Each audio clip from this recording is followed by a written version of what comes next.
एक युग का अंत और आंसुओं का सैलाब। ईरान के पूर्व सर्वोच्च नेता अयातुल्लाह अली खामेनेई की अंतिम यात्रा शुरू हो चुकी है।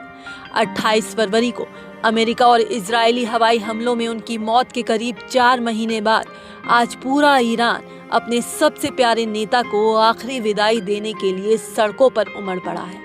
हर आंख नम है, हर दिल भारी है, क्योंकि ईरान ने अपना मार्गदर्शक खो दिया है।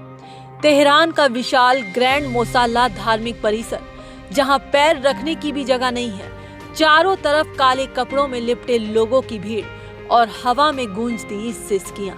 देश के तिरंगे में लिपटे पूर्व सर्वोच्च नेता अयातुल्लाह अली खामेनेई के ताबूत को जब आम लोगों के दर्शन के लिए रखा गया तो वहां संवेदनाओं का समंदर उमड़ पड़ा। करीब 36 सालों तक ईरान की तकदीर और सियासत को दिशा देने वाले अपने रहबर की एक झलक पाने के लिए लोग बेकरार हैं। कोई उनके ताबूत को छूकर रो रहा है तो कोई दूर से ही हाथ जोड़कर अपने आंसू बहा रहा है। लोग फूट फूट कर बिलख रहे हैं, क्योंकि वो जानते हैं कि उनके जीवन में आया ये शून्य अब कभी नहीं भरेगा। ईरान के लोगों के लिए ये सिर्फ एक नेता का जाना नहीं, बल्कि अपने हौसले और अपनी रूह को खो देने जैसा है। ईरान सरकार ने अपने इस महान नेता की विदाई के लिए 6 दिनों का एक विस्तृत राजकीय कार्यक्रम तय किया है। 4 जुलाई को तेहरान से शुरू होने वाला ये भावुक सफर 9 जुलाई को उनके गृह नगर मशहद में सुपुर्दे खाक के साथ पूरा होगा। 6 जुलाई को तेहरान की सड़कों पर ऐतिहासिक और विशाल जुलूस निकाला जाएगा, जिसमें करोड़ों लोगों के शामिल होने की उम्मीद है। इस दुख की घड़ी में पूरी दुनिया से विभिन्न देशों के प्रतिनिधि और धर्मगुरु तेहरान पहुंच रहे हैं। जम्मू कश्मीर की पूर्व मुख्यमंत्री महबूबा मुफ्ती और कांग्रेस नेता सलमान खुर्शीद भी शामिल हैं। लेकिन इस महाशोक के बीच सुरक्षा और तनाव का साया भी नजर आ रहा है। देश में सुरक्षा के बेहद कड़े और अभूतपूर्व इंतजाम किए गए हैं।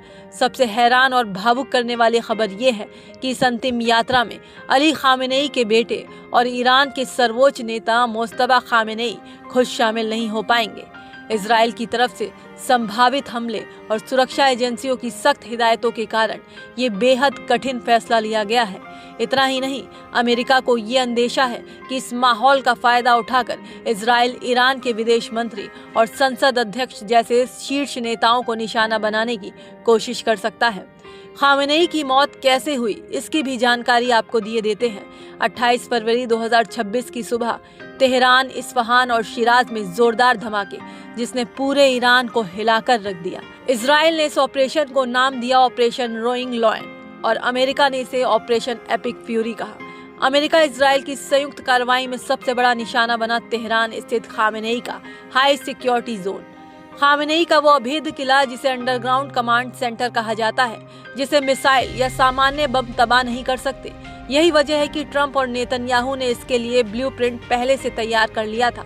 रिपोर्ट्स के मुताबिक खामेनेई के ठिकाने को तबाह करने के लिए GBU 28 laser guided bunker buster bomb का इस्तेमाल किया गया। रिपोर्ट्स के मुताबिक संभावित अमेरिका इजराइल के खतरे को देखते हुए खामेनेई अपने कमांड सेंटर में मीटिंग कर रहे थे।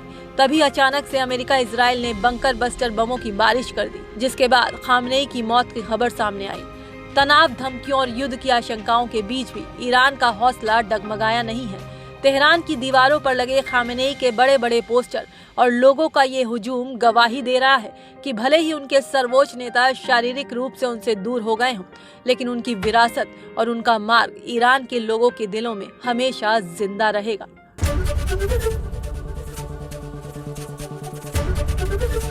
ABP गंगा, खबर आपकी, जुबान आपकी।